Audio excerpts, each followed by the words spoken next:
What's up, guys? Welcome to JR Strength and Fitness, your friendly YouTube channel with all of your exercise needs, your reaction video wants, and of course some exercise tutorials, because why the hell not?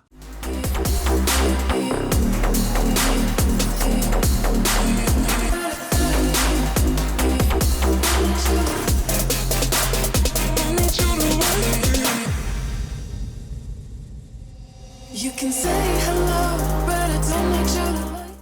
In this video, I'm going to be watching and reacting to Zac Efron's Train Like a Celebrity, brought to you by Men's Health. They have a channel on YouTube and they have a series called Train Like a Celebrity, where a trainer of a celebrity or the celebrity themselves walk through their workout regimen of some sort.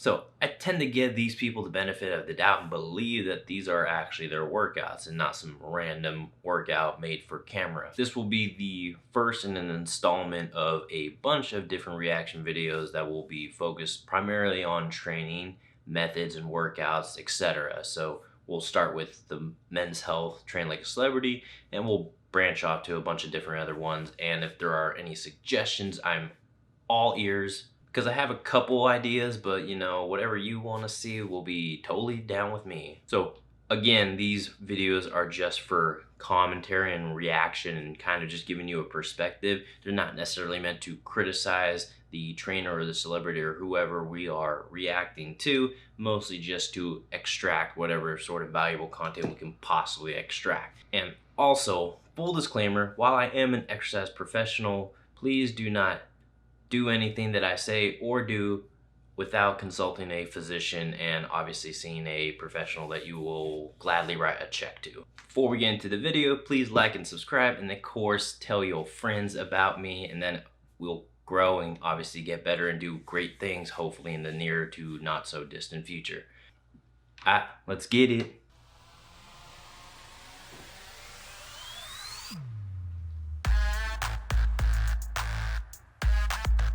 Hi, I'm Patrick Murphy, and I was hired to train Zac Efron for the movie Baywatch. I had to get him in the best shape of his life, and his program is one of the most dynamic programs I put together in the last 25 years I've been training.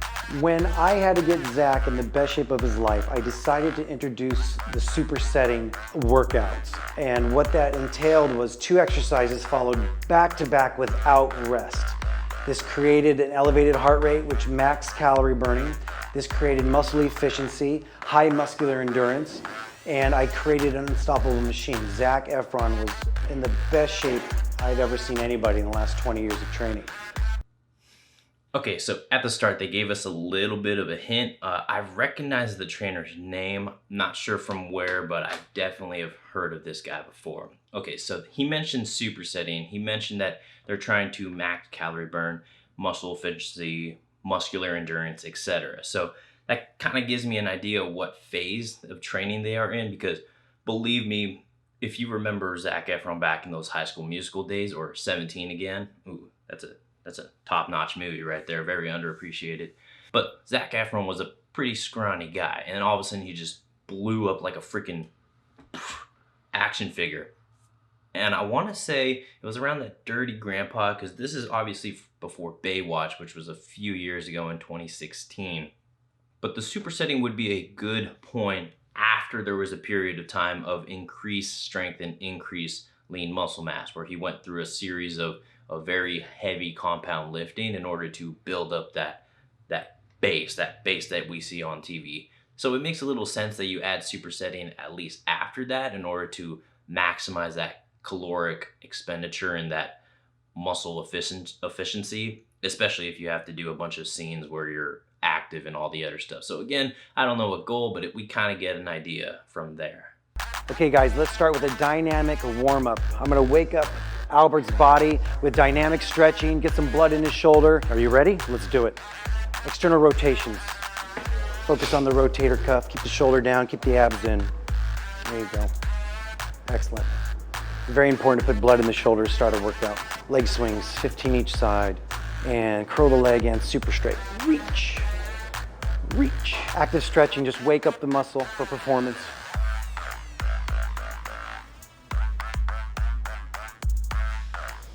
Two. Abs in. Good, feel that stretch up that leg. Put the weight through your right ankle. Abs in, good. 3, excellent. Ready for the workout, let's do this. Okay, so the warm-up was pretty straightforward. There were 4 exercises. They tend to have utilized the same musculature. So when you build a warm-up, and I'll obviously go into more depth in a different video where I break down warming up and prepping for a workout in general. But we saw shoulder activation, we saw leg mobilization with the hamstring, leg swings, and that single leg deadlift. So I'm a huge fan of that TRX Y raises. So they have different forms. You can use them with bands, you can use them with the TRX or rings or whatever. But essentially any sort of athlete that involves any sort of overhead or throwing, any sort of pressing or pulling where the shoulder girdle is going to be utilized or stressed heavily, then you want to activate those shoulder rotator cuff muscles, like, for sure.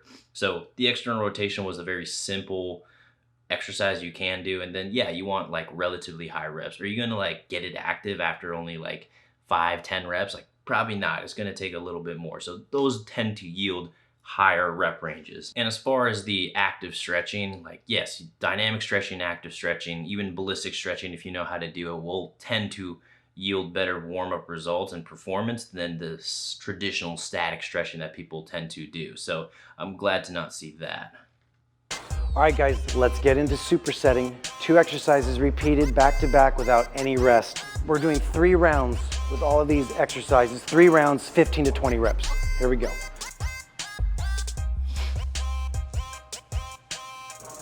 Great stabilization for the ankle. Wonderful, good. 4, there you go, excellent. Perfect range, boom. Here we go, right over here. Okay, no shrugging the shoulders, pull with the elbows. Good, focus behind you. Your hands are just hooks, pull from your elbows.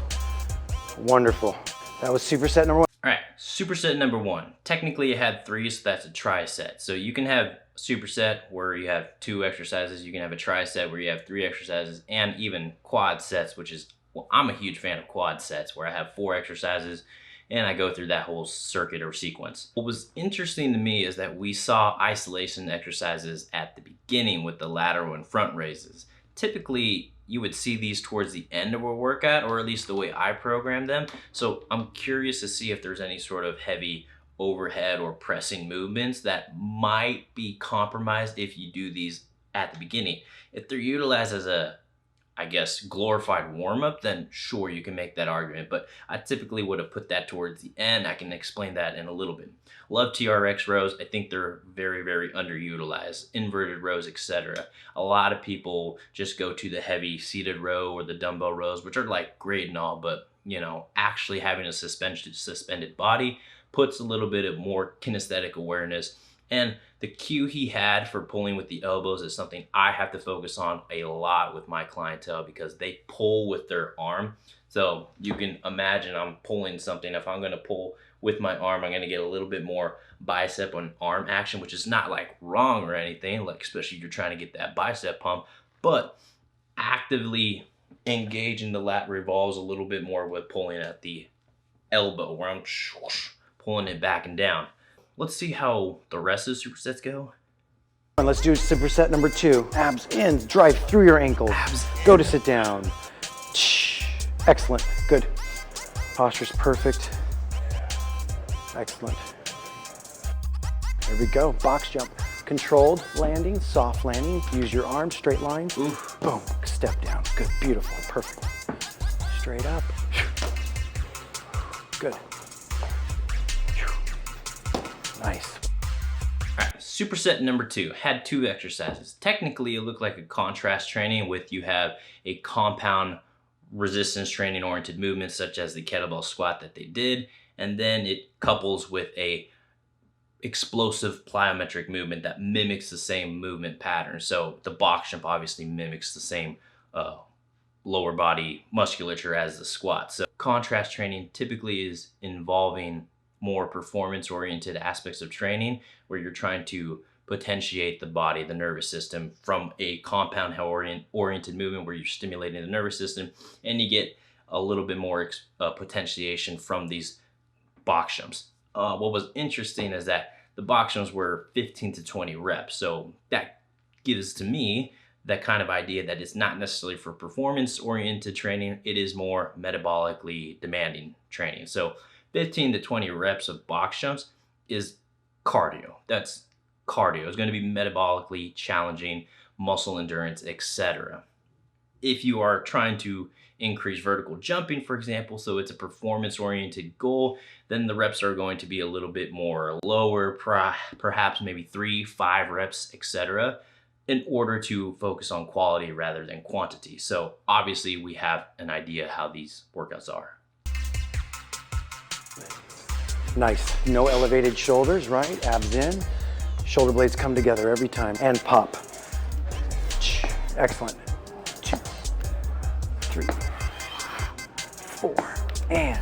Okay, superset 3 involved the same concept where you're having a compound resistance training oriented movement coupled with a plyometric explosive oriented movement. But they were antagonist, agonist kind of movements. So you had a pulling resistance training, then you had a pushing oriented plyometric movement. So technically, if you wanted to do the same concept with that contrast training like the squat, for example, you would do, let's say, dumbbell bench press or standard push-ups, something heavy as far as just orientally or horizontally pressing, and then you added that Bosu ball plyometric push-ups, which again, what was that, 15 to 20 reps? Like that's definitely metabolically demanding. So makes sense. Drive back through the right ankle, past the foot. Really focus on your left leg. This exercise is very important because we're taking away the forces out of your knee joint as you step back versus crashing forward. Step up, alternating, hop, control, soft landing, good.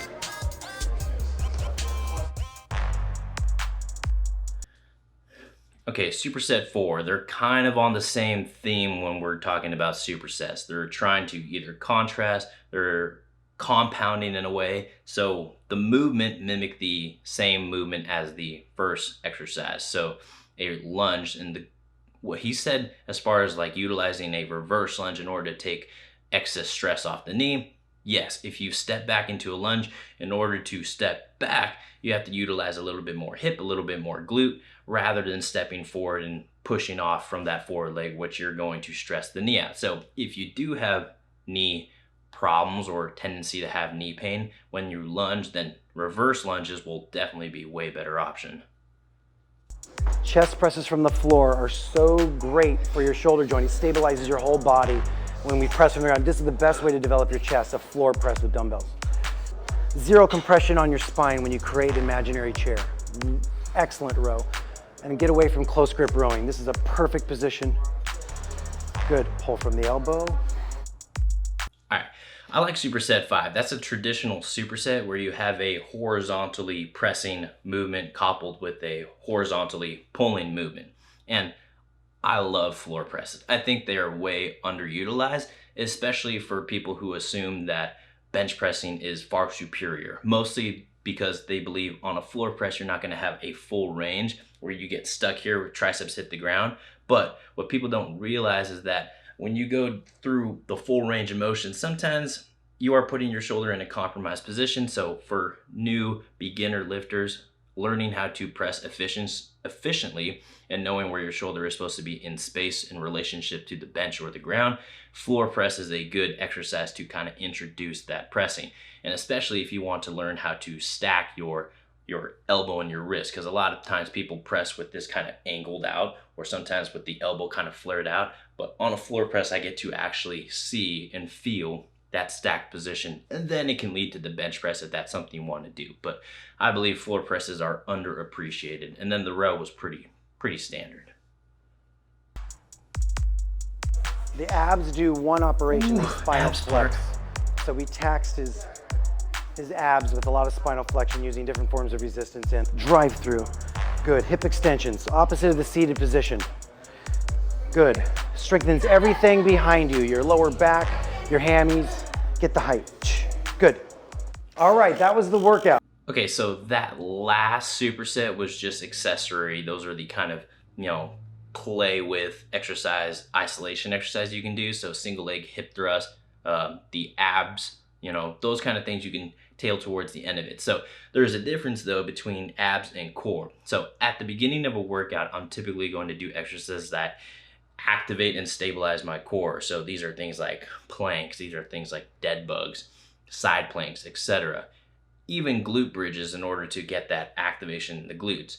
But at the end of a workout, if I want to just add extra volume or extra reps to a given muscle, then I can tail those towards the end because I'm not worried about over fatiguing the nervous system or over fatiguing my muscles for my other compound movements, before. Overall, the workout was, like he said, they're metabolically demanding. It's going to require a lot of muscle endurance. So it tells me that the program or the workouts they are doing right now are specifically geared towards trying to lean out or increase overall work capacity. Because what was that, 6 supersets and 3 sets of 15 to 20 reps? That's a lot of reps in a given workout. So you are going to be tired, you are going to be fatigued, you are going to work up a sweat, and you are definitely going to burn those calories. So, but like I said, there's probably a phase that he did before this, a kind of heavy compound lifting, trying to stack on as much lean muscle and as much strength as possible. And then you can do something like this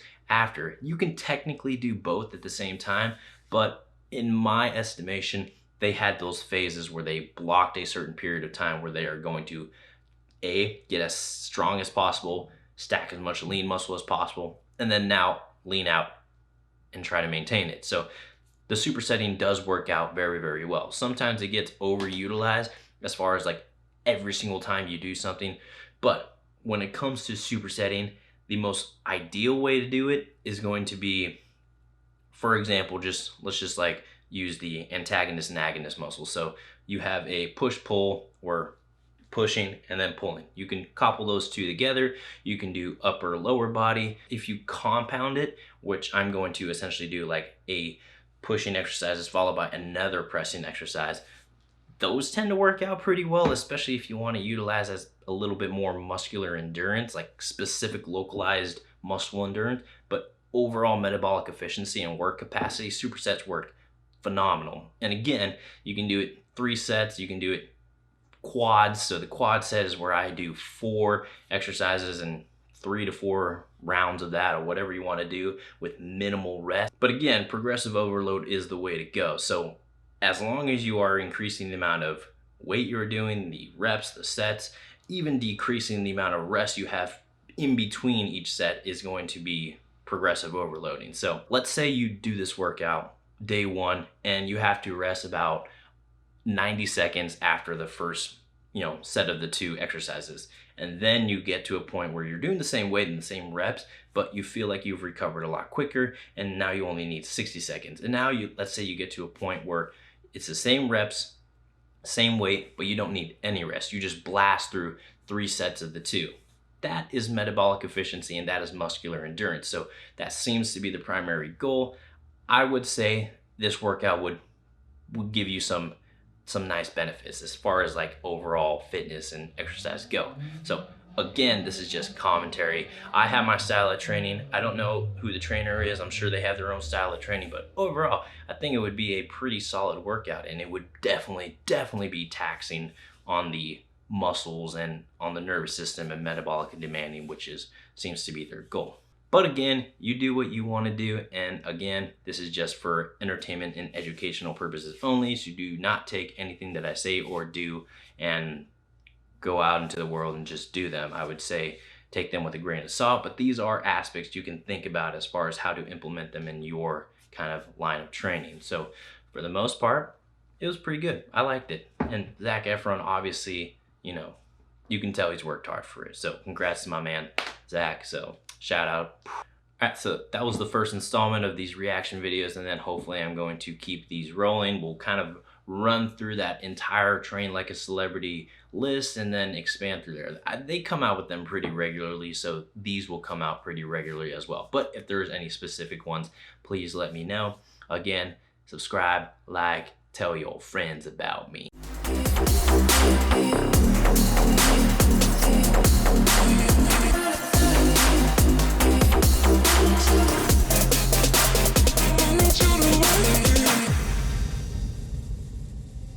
You can say hello,